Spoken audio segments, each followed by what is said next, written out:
కాబట్టి సార్, మెదక్ నియోజకవర్గం పార్లమెంట్ నియోజకవర్గం అంటే మినీ ఇండియాగా చెప్తుంటారు. అన్ని రాష్ట్రాలకు సంబంధించిన వాళ్ళు అక్కడ ఉంటారు. అయితే ప్రచారం విషయంలో మీరు అక్కడ మిగతా పార్టీలతో పోటీగా మీరు ప్రచారం చేయలేకపోతున్నారు, అందరినీ కలవలేకపోతున్నారు అనేది ఆ నియోజకవర్గంలో చర్చ జరుగుతుంది. ఏంటి సార్?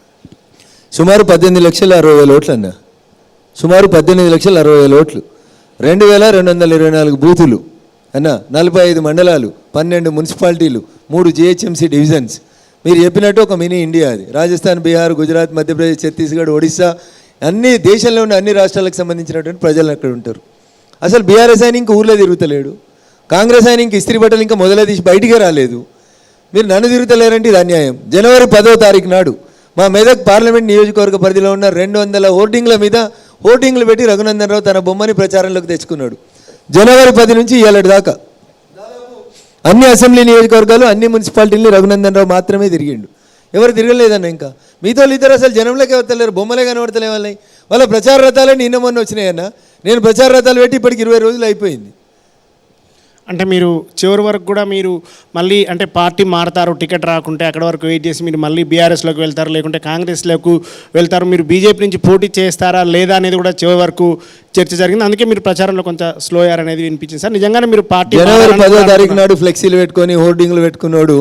3 నెలల ముందే దుకాణం రెడీ చేసుకొని అన్ని ఓపెన్ చేసుకున్నాడు. 200 ఫ్లెక్సీలు పెట్టిన, 200 హోర్డింగ్స్ పెట్టినాను నేను. మెదక్ జిల్లాలో ప్రతి మున్సిపాలిటీలో ప్రతి నేషనల్ హైవే మీద 200 హోర్డింగ్స్ పెట్టిన. Can you imagine what is the cost of that one? Ticket రాదనుకుంటాడు ఎవడన్నా హోర్డింగ్లు పెట్టుకుంటాడా అన్న?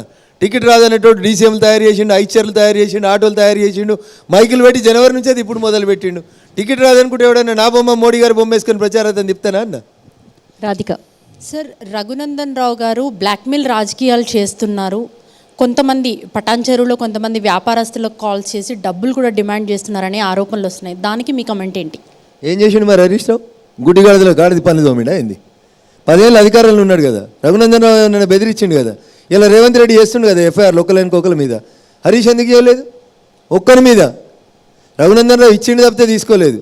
అది గుర్తుపెట్టుకోమని చెప్పారు హరీష్ రావుకి. పద్మాలయ స్టూడియో మీద కేసు వేసింది రఘునందన్ రావు కాదు, లాంకోయిల్స్ మీద కేసు వేసింది రఘునందన్ రావు కాదు, రాఘవేంద్ర రావు సినిమాక్స్ మీద కేసు వేసింది రఘునందన్ రావు కాదు, తర్వాత అధికారంలోకి వచ్చి వీళ్ళందరినీ కాంప్రమైజ్ చేసుకుంది రఘునందన్ రావు కాదు. ఈ ప్రశ్న హరీష్ రావుని అడిగితే బాగుంటుంది. Is the right person to answer that question. నేను ఎవరి దగ్గర డబ్బులు తెచ్చుకుంటే మస్తు మంది ఉన్నారు. ఇప్పుడు కాంగ్రెస్ ఉంది, అప్పుడు బీఆర్ఎస్ ఉంది. రమ్మనూరి కంప్లైంట్ ఇవ్వమనూరి, కేసులు చేయమనూరి. కానీ అదే రఘునందన్ రావు ఓఆర్ఆర్ విషయంలో చాలా మాట్లాడి కామైపోయాడు. అదేవిధంగా మియాపూర్ ల్యాండ్ విషయంలో కూడా చాలా మాట్లాడి కామైపోయాడు. సో దీనికి మీరు ఇచ్చేటువంటి రఘునందన్ రావు మియాపూర్ భూముల మీద కేసు వేసినటువంటి మొట్టమొదటి వ్యక్తి రఘునందన్ రావు. జిహెచ్ఎంసీలో ఉన్నటువంటి అరవింద్ కుమార్, హెచ్ఎండిఏలో ఉన్నటువంటి అరవింద్ కుమార్ అనేటువంటి వ్యక్తి 7,000 కోట్లకే రింగ్ రోడ్డు నమ్ముకున్నాడు. 2 లక్షల కోట్లతో అని గొంతు చించుకొని అరిచింది రఘునందన్ రావు.